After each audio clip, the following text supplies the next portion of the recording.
Halo, assalamualaikum warahmatullahi wabarakatuh. Ketemu lagi dengan videonya Tera Studio. Kali ini kita akan membahas tentang bukaan di suatu bangunan. Gambar yang bisa teman-teman lihat adalah desain jendela di proyek saya. Kusennya menggunakan aluminium 3 in warna coklat, terus kacanya bening. Coba lebih dekat lagi, ini jendelanya, daun jendelanya tipe Excel.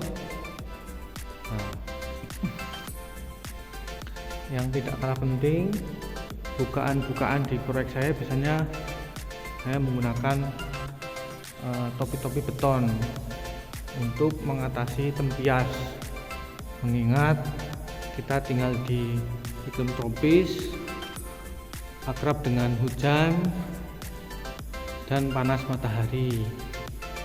Ini bangunan saya orientasinya utara selatan, jadi ini sedang menghadap ke barat. Sudah terbukti topi-topi saya yang saya gunakan, desain yang sering saya gunakan, lebar minimal saya itu 50. Yang ada di gambar di proyek kali ini lebarnya 60. Saya bikin seperti ini. Ini terbukti sudah mengurangi panas matahari bila masuk ke bangunan dan mengatasi tempias dari air hujan. Oke, nanti kita lihat tampak dari luar ya.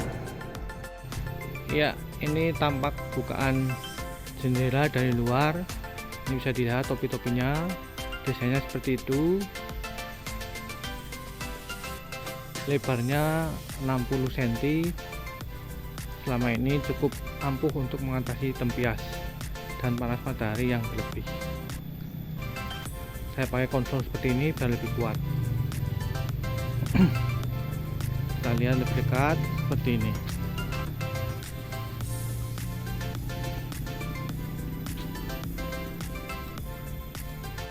Berikutnya, untuk boven kita gunakan kaca zigzag seperti itu.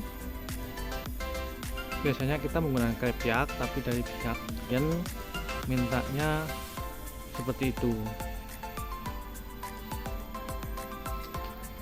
lebih aman. Desain suatu desain memang harus dikomunikasikan 50-50 lah minimal dengan pihak klien. Permintaan seperti apa, kita memberi masukan sebagus mungkin. Di sisi jendela yang lain saya menggunakan roster karena dari pihak klien minta ada roster untuk penghawaan atau angin-angin biar lebih sejuk dalam bangunan. Seperti ini. Saya tetap menggunakan topi-topi agar tidak tempias. Walaupun coba kita lihat desain roster seperti ini sudah cukup ampuh mengurangi tempias ke dalam. Jadi bila air masuk jatuh ke sisi miring ini, dia akan jatuh, tidak masuk ke dalam bangunan. Roster ini yang saya pilih. Ya memang sudah umum ya, tapi saya kira sudah cukup bagus untuk secara estetik dan fungsi, mengurangi tempias dan matahari masuk. Dan yang bisa terwadai juga, secara visual dari luar tidak langsung kelihatan karena lubang-lubang kecil-kecil ini tidak terlalu transparan gitu. Oke.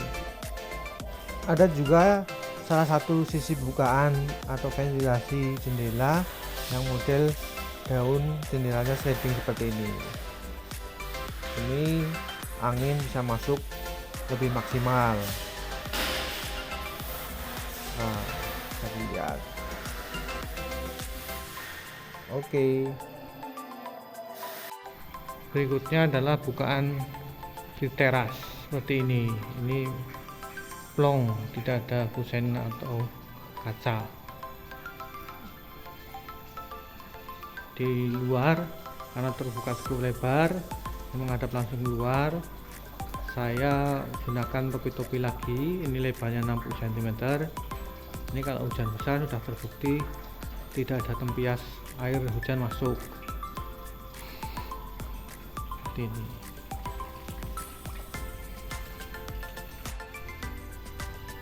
Yang perlu diperhatikan juga adalah tinggi topi-topi.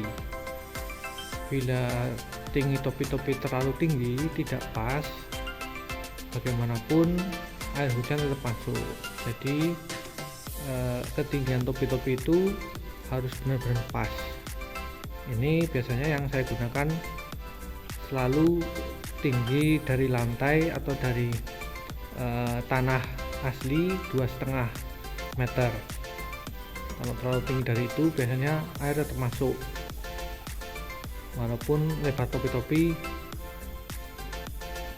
lebar lebih dari 60. Tinggi dari topi-topi ini juga sekitar 2,5 meter, jadi cukup menaungi bukaan-bukaan yang ada. Berikutnya adalah arah bukaan jendela. Hasil diskusi dengan klien, arah bukaan jendela ke atas seperti ini. Pertama, demi keamanan agar pencuri tidak mudah masuk ke dalam bangunan. Kedua, seberapapun hujan lebat, kalau dengan topi-topi selebar ini dibuka jendelanya, daun jendelanya tidak akan tempias, air tidak akan masuk. Dengan bukaan yang cukup, bila perlu menggunakan perhitungan fisika bangunan, saya dalam mendesain beberapa bangunan selalu menggunakan ilmu fisika bangunan. Berapa cahaya yang masuk, berapa angin yang masuk, biasanya saya hitung walaupun hitungan kasar. Hasilnya bangunan yang saya desain tidak pernah ada yang gelap, kurang cahaya, atau kurang hawa, atau kurang angin. Jadi si pengguna bisa nyaman. Ini adalah ruang yang akan digunakan untuk perpustakaan dan lab.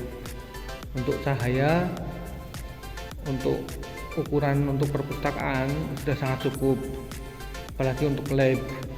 Untuk penggunaan ruangan yang butuh cahaya yang cukup untuk aktivitas membaca, meneliti, praktikum, dan sebagainya. Ini adalah ruang kamar mandi. Ruang kamar mandi pun tidak gelap. Biasanya banyak desain kamar mandi yang gelap, kurang cahaya, jadi kesannya kurang nyaman. Ini terlihat sangat terang untuk aktivitas mandi dan sebagainya. Cuci pun bisa, masih bisa. Di luar ada topi-topi dengan lebar 60, cukup mengatasi tempias dan memberikan cahaya. Lampunya saya matikan pun masih cukup cahaya. Padahal ini siang hari dengan langit yang mendung, masih cukup terang, cukup untuk aktivitas hanya sekedar mandi, cuci, MCK. Oke, pada prinsipnya sebuah bangunan harus mempunyai bukaan yang cukup untuk cahaya maupun penghawaan udara.